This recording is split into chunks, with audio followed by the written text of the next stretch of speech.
दिव्य सज्जनों, इस मंच पर हमारी जो विशिष्ट विभूतियाँ विराजमान हैं उसमें प्रोफेसर रीता बहुगुणा जोशी जी, आप सब जानते हैं एक राजनीतिज्ञ के रूप में, एक प्रोफेसर के रूप में उनका सतत योगदान रहा है और महिलाओं के अधिकारों और महिला सशक्तिकरण को लेकर भी आप लगातार सक्रिय रही हैं।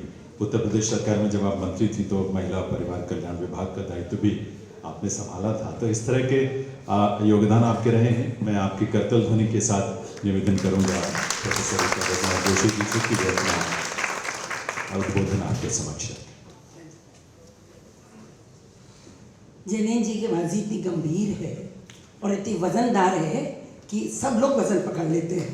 तो आपको बहुत सुना है, देखा है कमेंट्रीज़ में, हम लोगों ने दूरदर्शन में। आज आप कंडक्ट कर रहे हैं, उसके लिए मैं आपको बधाई देती हूँ। हम सबके बीच आज के इस कार्यक्रम के में शोभामान सबके पूज्य आदरणीय स्वामी आनंद स्वरूप जी, हमारे बीच श्याम जाजू जी हैं जो कि एक बहुत कद्दावर भारतीय जनता पार्टी की नेता हैं, आज यहाँ उपस्थित हैं। नरेश रावल जी एक्स मिनिस्टर हैं गुजरात के, बहुत सारे पद मंत्रालय के उन्होंने संभाले, सुंदर तरीके से भी उन्होंने बहुत सूक्ष्म में हमारे मोदी जी के फॉरेन पॉलिसी का एक्सपोजिशन किया। राम मोएबा जी हैं ब्यूरोक्रेट एंड एमएलए नाउ, तो निश्चित रूप से उनका विजन भी बहुत वाइड है और इन किताबों के संदर्भ में जो उन्होंने जिस्ट दिया वो भी बहुत प्रभावशाली था। और जैनेन्द्र सिंह जी कंडक्ट कर रहे हैं, कैप्टन विश्वजीत सिंह जी ने स्वागत किया, और अब राजीव रंजन ICPRD के चेयरमैन।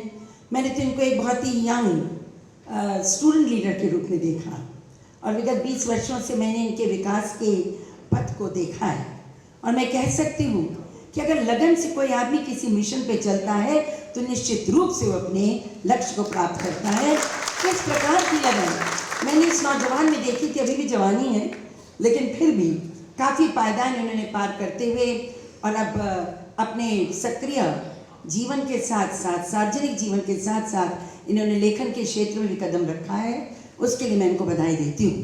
अभी इन्होंने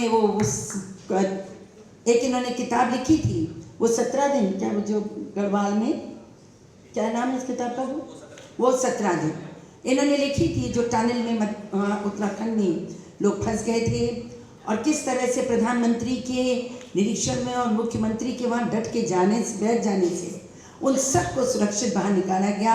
उस इनकी पुस्तक का विमोचन वहाँ के हमारे मुख्यमंत्री धामी जी ने किया था और आज फिर कुछ ही माह के अंदर इन्होंने 2 और पुस्तकें हमारे समक्ष रखी हैं।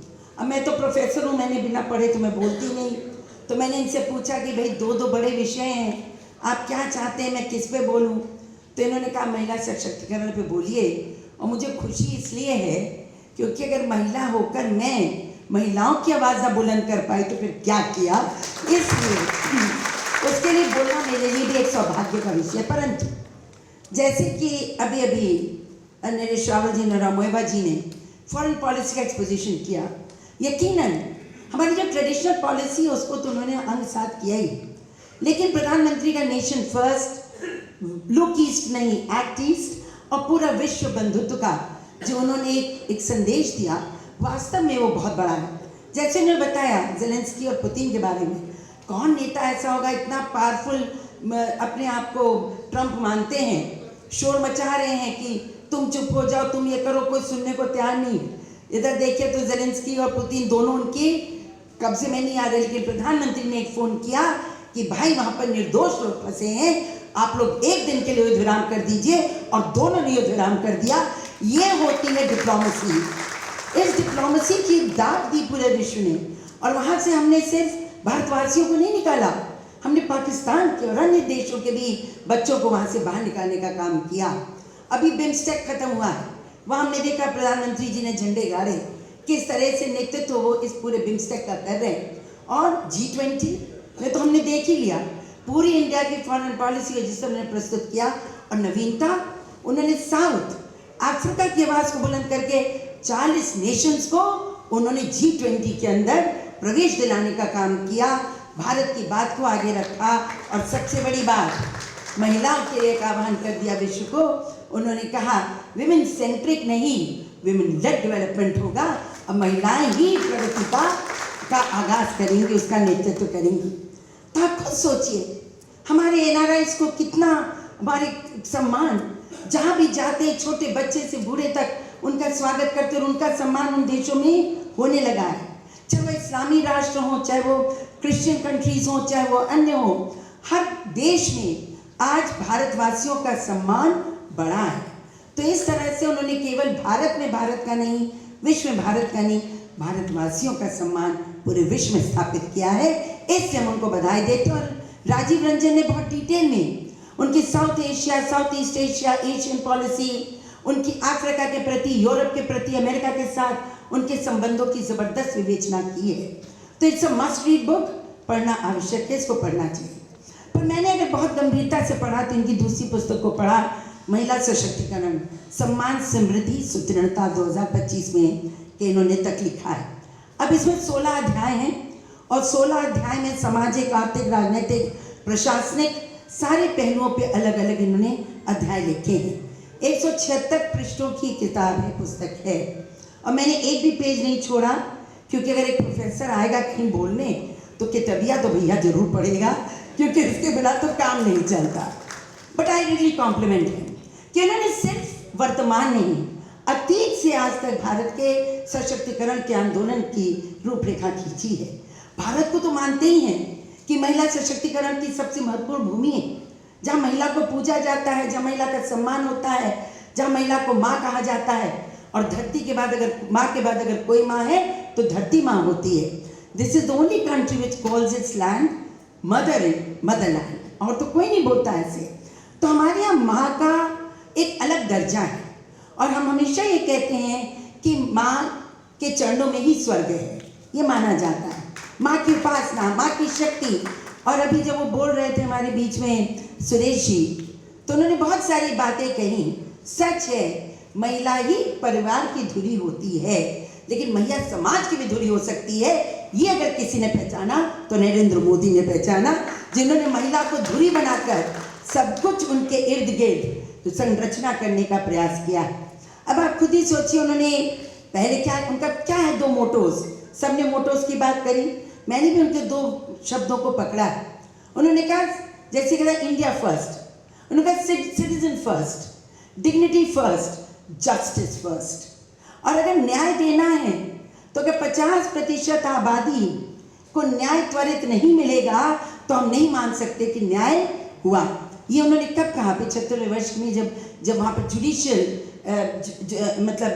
जुडिशियल जजेस की जब एक मीटिंग थी, तो उसमें उन्होंने कहा कि अगर सिर्फ 26% अगर हम न्याय दे पा रहे हैं महिलाओं को, अगर उन पर उत्पीड़न होता है, उनके खिलाफ क्राइम होती है, तो इसको हम जस्टिस नहीं मान सकते। We'll have to give speedy justice to women if you want to really prove that we are a land of justice. ये उनका कहना, women led development हो, ये उनका कहना। और जिस तरह से पद संभालते ही सबसे पहले बेटी बचाओ बेटी पढ़ाओ बोलना, ये उनकी मंशा को स्पष्ट करता है कि बेटी सिर्फ पूजी नहीं जाएगी, बेटी ज्ञान की धुरी होगी और बेटी राष्ट्र के निर्माण की भी धुरी होगी। इसलिए उन्होंने बेटी बचाओ बेटी पढ़ाओ की बात की। आप खुद ही सोचिए, लिंगपात में कितना अंतर आ गया। वही हरियाणा, वही महाराष्ट्र, जो कि आर्थिक रूप से संपन्न, सबसे संपन्न प्रदेश माने जाते हैं, अगर वहाँ पर आप लिंग अनुपात देखिए तो जब 2014 के पहले लिंग अनुपात तो बहुत ही पुअर था। सेक्स रेशो क्या था? 1000 पुरुषों पे 800 कुछ लड़कियाँ, इस तरह का लिंगपात। और तब जब मोदी जी ने कहा, तो आज अगर कोई सबसे अच्छा कर रहा है तो हरियाणा कर रहा है। हरियाणा में बेटी और बेटे का अनुपात लगभग बराबर हो गया। क्यों हुआ? देखो, इस और कहते हैं ना कि ये एक पॉलिटिकल विल की बात होती है। अगर राजनीतिक इच्छा है, क्योंकि हम लोग लोकतंत्र हैं और जनतंत्र में power emanates from the top, वो पावर ऊपर से चलती है। अगर राष्ट्र का मुखिया मान लेगा कि ऐसा होना है, अगर द्रौपदी मुर्मू को अध्यक्ष प्रेसिडेंट बनना है तो बनेंगी। अगर वो कहेंगे हाउस की अगर स्पीकर महिला बननी है तो बनेगी।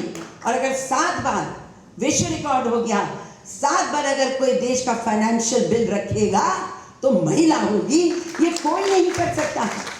खुद सोचो, जहाँ समझा जाता था we are an Asiatic country, हम लोग एशियाई लोग हैं और एशिया में परिवार की परंपरा के साथ साथ पुरुष प्रधान समाज है।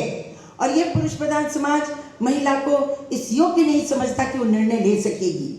आज भी करोड़ों घर हैं जहाँ महिला से पूछा ही नहीं जाता है, निर्णय हो जाते हैं, उनको सिर्फ सूचित किया जाता है। लेकिन ऐसी बॉडीज में जहाँ निर्णय होता है, इतना बड़ा कोविड आया, सारी पूरी दुनिया की अर्थव्यवस्था हिल गई, लेकिन हमारी महिला फाइनेंस मिनिस्टर नहीं हिली, संभाला, खूबसूरती से संभाला। और ये जो फिर आया है, जो फिर आ रहा है इनका ये जो टैरिफ का वॉर, भारत उसमें से ऐसे निकलेगा कि सबसे ज़्यादा लाभ भारत को होगा। क्यों? हमारे प्रधानमंत्री का संकल्प है। वो तो कहते हैं कि हर अपॉर्चुनिटी, हर चीज़ में अपॉर्चुनिटी ढूंढनी चाहिए, मौका ढूंढना चाहिए। पहले जब कोविड आया तो क्या किया? बनाकर वैक्सीन पूरी दुनिया को चौंका दिया। अब ये टैरिफ आया है तो भारत को सबसे बड़ा मैन्युफैक्चरिंग सेंटर बनाकर हमारी फाइनेंस मिनिस्टर, प्राइम मिनिस्टर दुनिया को चौंकाने वाले हैं, ऐसा मुझको विश्वास है।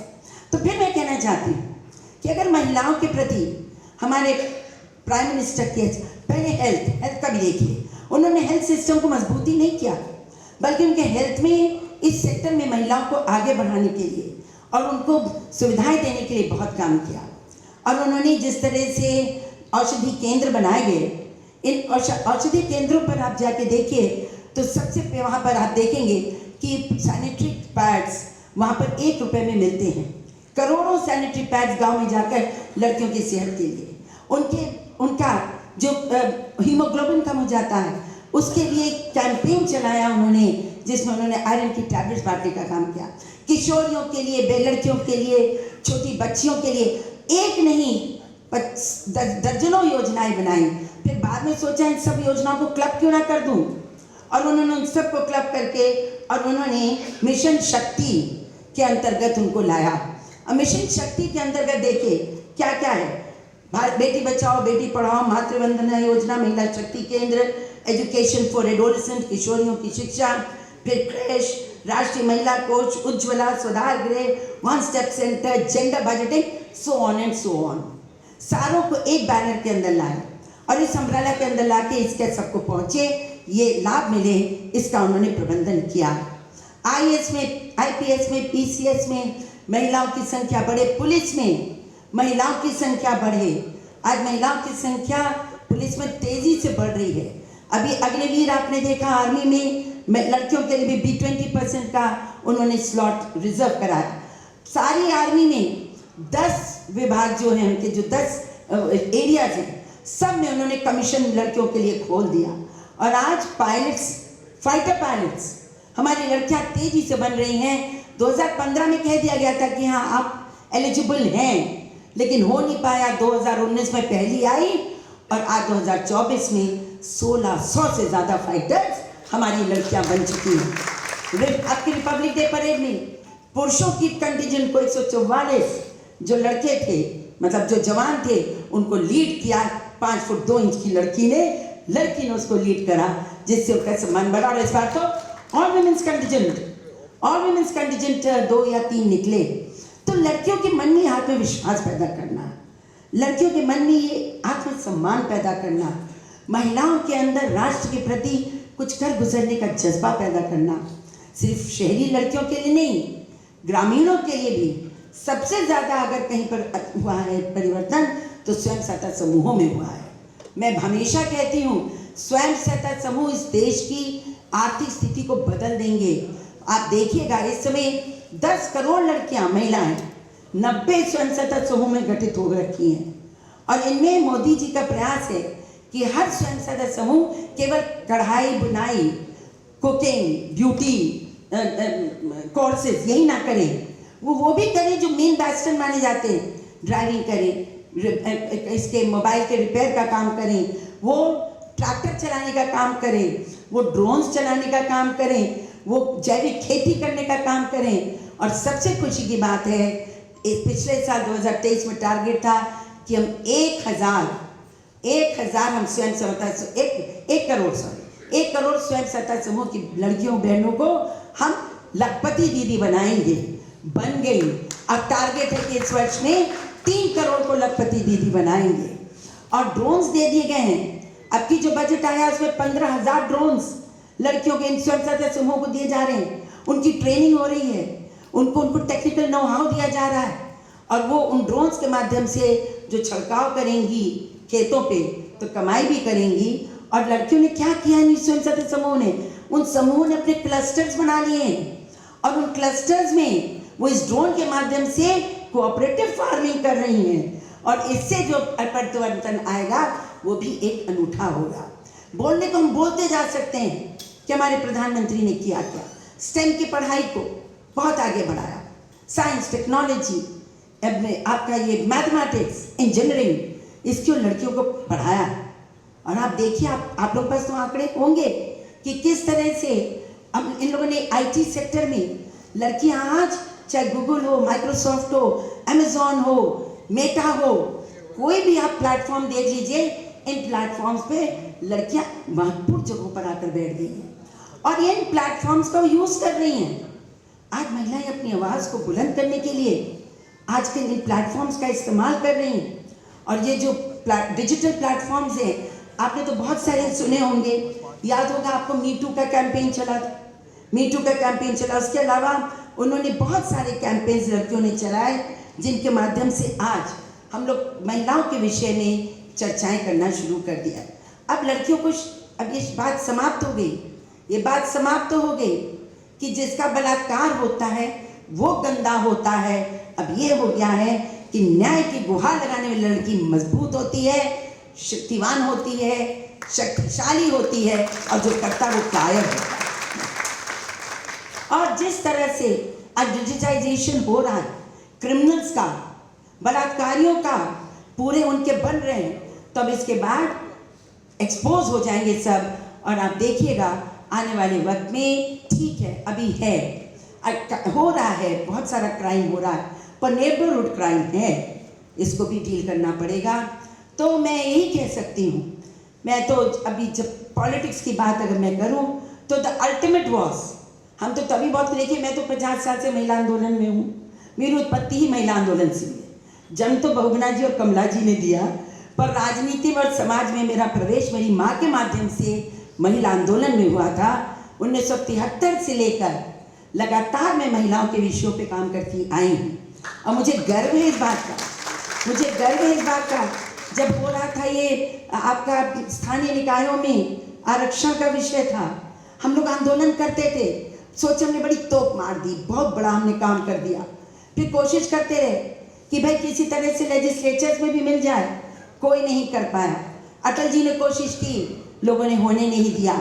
फिर उसके बाद कांग्रेस ने थोड़ा हल्का सा प्रयास हुआ, मेजॉरिटी थी, पर वो डर के मारे कि सरकार ना गिर जाए, उन्होंने नहीं किया। लेकिन जब मोदी जी आए तो मोदी जी ने कहा मैं करूँगा। लोग हंसते थे, कहते थे हाँ मंदिर वहीं बनाएंगे, तिथि नहीं बताएंगे, तो चुप थे। महिला को आरक्षण देंगे, पर कब देंगे वो चुप रहे। फिर उनका चला देखिए 2023 में जिस तरह से महिला विधेयक आया और 33% का आरक्षण मिला, सूरत बदल जाएगी हमारे पार्लियामेंट की, हमारे लेजिस्लेचर्स की। और मोदी जी जो कहते हैं वो करते हैं।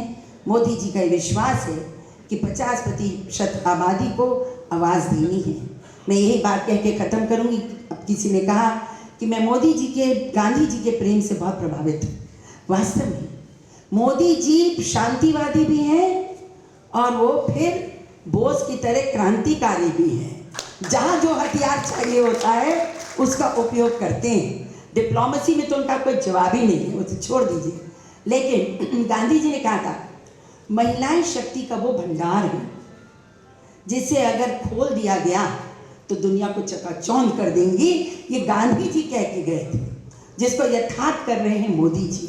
और एपीजे अब्दुल कलाम ने कहा एक बार, उसने कहा कि अगर महिलाओं को बराबर की हिस्सेदारी अर्थव्यवस्था में मिल जाए, आर्थिक कार्यों में मिल जाए, तो भारत की जीडीपी 16% हो सकती है, ऐसा उनका कहना था। तो मैं यही कहूँगी कि मोदी जी से बहुत आशाएं देश को हैं, और मैं तो बहुत बधाई दूंगी अपने देश के पुरुषों को। लोग कहते हैं कि लड़ाई महिला और पुरुष की नहीं, ये लड़ाई विचारों की है।